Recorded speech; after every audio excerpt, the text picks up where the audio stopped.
At the risk of sounding a little bit too clickbaity, I genuinely do believe that Italy have what it takes to take a couple points off this France side, or even potentially grab a cheeky win, right? Italy are going to need a couple things to go their way, and they're kind of going to need a perfect storm to get the result that they so desperately need. But in this video, I want to have a little breakdown as to key points and factors that I think Italy would need to be able to grab some points, but also to do a full match review on it and give my thoughts and predictions for the game at the end. So before we start off of anything, let's break down the squads. First of all, starting with France. Um, as you can see here, they've made quite a few changes. Galthié, he has been not shy in the slightest on dropping a couple of players that haven't been performing as he wants them. And I think this will kind of send a message to say, look, you guys better pull your finger out and improve. Otherwise, you will be dropped. Right. So most notably is at number 10 role, where Thomas Ramos is now filling in. Jalibert has been dropped, but not just dropped, he's not even in the squad. That's traveling. Same thing with Penaud. Atisogbe has come in to replace him, and Penaud isn't even on the bench. Funny enough, there's only one back on the bench, and that's Maxime Lucu. So France are running a 7-1 split in this matter. But you look at the squad, we have Leo Barre coming in at 15, Thomas Ramos dropping down to 10, Atisogbe coming in at 14, and then you have your lock pairing as well in Michael Guillard and Thibaut Flament coming in for Roumain and Miafal. So, look, I'm not saying that this French squad is weak, doesn't have what it takes to absolutely thrash this Italy side. What I'm saying is there are certain points that Italy could definitely look to use to their advantage to be able to get maximum points out of this game, right? Then we look into the Italy squad. So, I mean, we the forwards are just bloody ridiculous. I mean, they have Nicotera on the bench, but they are still able to have Ferrari, Lucchesi, and Fischetti that are just absolute monsters in the forwards, right? They are really, really going to be trying to utilize Thomas Allen. He's currently the top point scorer in the entire Six Nations. This guy, he practically won games for Italy, right? His kicking ability is on point, and this is something that Italy are really going to need, is to have his kicking on point. Seeing players like Brex, Menoncello, which is always lovely to see. Another player in Garbisi, where the squad is really, really going to have to focus hard. And Garbisi is really going to need to have a solid game with his kicking, with his passing. His distribution is going to be key, working in that pocket, finding space to really find a way to break down this French side, right? But having someone like Negri at 6 is going to be invaluable, right? Because we saw the work that Tom Curry did for England up against France. This is something that Negri is going to have a similar effect. They're going to be have to fighting tooth and nail for every single decision.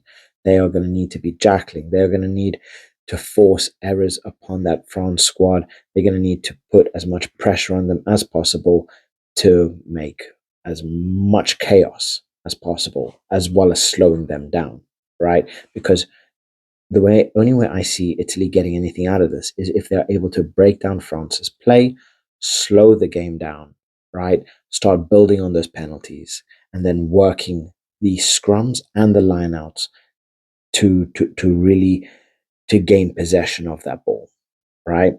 So it's going to be it's going to be very, very interesting. So both sides are holding a strong squad. I do believe Galthié is making a message to his players to say, look, you better come to perform. A bigger mission from the side is Gal Ficou, which I do believe he is fit and ready for the game. Now, I don't know if this is just a thing of Galthié being a bit cautious and saying, look, I'm going to give you a bit of time because Ireland is coming up next. So maybe a bit more time, a bit more training, getting him up to speed, up to par with everything, and then potentially have him come in maybe as a substitute or even starting up against Ireland, because we all know Fiku, he's one of the best in the game. He's one of the best defensive players around. So having a player like him kind of is crucial, especially to have a very, very good chance of up against winning. And, there's a saying that I heard is the best defensive team will always win up against the best offensive team. Um, and to me, that kind of makes sense because a team that is spectacular in terms of defending, you cannot break them down. But their attacking needs to be only above par to be able to break you down, right? But as a attacking squad, lacking so much in your defense, you leave yourself open to a lot of problems. And I do feel Italy. I'm not about to say that um, France is horrible when it comes to defending because they aren't, and I'm not about to say that Italy are amazing at defending because they struggle with creative teams.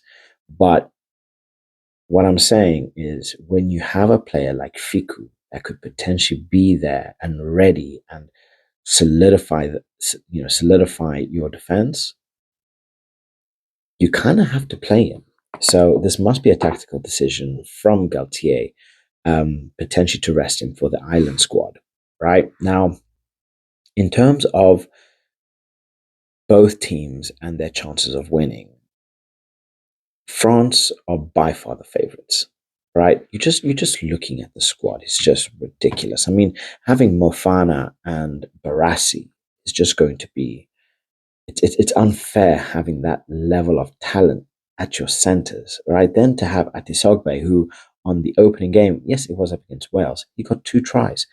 Bielbiere, who didn't exactly have the best of games up against England, he still managed to get a try. The guy, he's one of the top scorers. I think he's got like 3 or 4 tries, something like that right now. And then having players like Aldred, Budahan, France literally have some of the best players in the world in their respective positions. Now, Italy are still some way away from that. But the one thing you are going to find with Italy is they are resilient and they are going to fight to, tooth and nail for everything. And that is exactly what Italy are going to have to do to be able to get anything out of this game. We saw England, the way England played up against France. Now, yes, there's a lot of back and forth, but I truly do feel that, yes, France made mistakes, but England caused them to make even more mistakes, right? England's defensive lines, their defensive structure caused players to fumble. They not necessarily to fumble, like to physically fumble. I mean, to make wrong decisions. And we saw this a couple times when you had players like Ollie Slytom and Tommy Freeman, where we saw BLBRA clean on space. And instead of working his way out, cuts in and he goes into traffic, right? And I don't think that's a decision that Bielbiere made himself. I believe these are decisions that the defenders are causing and forcing the attacker to make, right? Run him into traffic.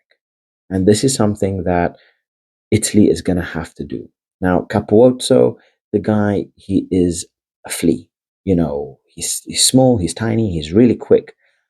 He's not going to have that same kind of presence that a Tommy Freeman would have on you or an Ollie Slytom. He's much more slender.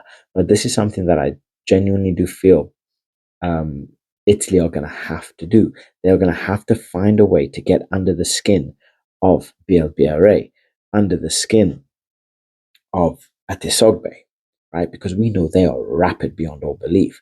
So you need to make them, well, A, cut off their lines, right? Don't give them room to run. Second, run them into traffic, right? Because if you can't take him, let one of your forwards take him, right?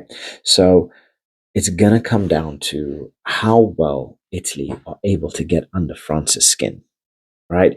Get them frustrated, have them start making mistakes, win at the lineouts, and I do think Italy have a very good chance at doing this, trying to find a way to overpower in the scrums. I mean, France's bloody forwards are ridiculous. And then you see that they're playing a 7-1 split. You have players like Julien Marchand, Tirabaye, Taufefenua, Roma, Jagu, just all of these forwards that are just ridiculous, right? So they can come on at any moment and just absolutely destroy you. So I genuinely do feel Italy are going to play that kicking game. They're going to force as many errors as soon as there's any penalties, any errors that are caused, any form of turnovers. They're going to try and make the most out of the turnovers. As soon as any calls go their way, they're going to be kicking for sticks. Thomas Allen, if he has another game like what he had up against Wales, or as he had up against, pretty much any other team, the guy, he's a very, very effective kicker, right? You do know that there's a very, very good chance that he's putting it in between those sticks and you're getting those points, right? So they're going to try and use every single thing possible. And France need to maintain their composure. And I say this because we see when France get flustered, they lose their composure, they start doing stupid things, and bad things start happening. Italy need to find a way to get under their skin, make them start making mistakes, right? And yes, like I say, they're going to need things to go their way as well. As we saw up against England, France had opportunities with Antoine Dupont where he fumbled the ball, Biel Biarré where he fumbled the ball, Penaud where he fumbled the ball, with Jalibert where he fumbled the ball. Yes, they are going to need a little bit of luck on their side, a lot of talent, and it's I genuinely do believe that this game is going to come down to who makes the least amount of mistakes, right? Because if Italy can keep their composure, which I highly doubt that's going to happen, if they're able to keep their composure, work the channels, work the penalties, they could actually do pretty well here. But are they able to withstand that French, that French sway, right? Because we all see when France start getting into a rhythm, it's kind of like they're dancing out on the pitch, right? They start playing beautiful passes off to each other, working the lines, crossfield kicks, just really putting pressure from, and they literally use the length of the pitch as well when they want to, right? So they when they start working and they start getting into rhythm and you start seeing you go down those phases and those phase lines get higher and higher and higher, you see how quick they are off the ruck, and then potentially still having someone like Luku come on. He is a bloody brilliant player, right? And he can still cause a lot of problems. So it's going to be interesting to see how this game plays out, right? But I genuinely do believe who makes the least amount of mistakes is going to end up winning this game. My big issue is France, they attack so fast and so fluidly. Will Italy have time and the composure to phase from attacking into defensive within a second's notice, do it effectively, and use that ability to keep France out? We saw what happened up against Scotland when they had a world class set of backs up their backside. Arguably, France have better backs, right? Genuine world beaters. The chances of Italy, yes, the chances of Italy winning are very low. They're very minute.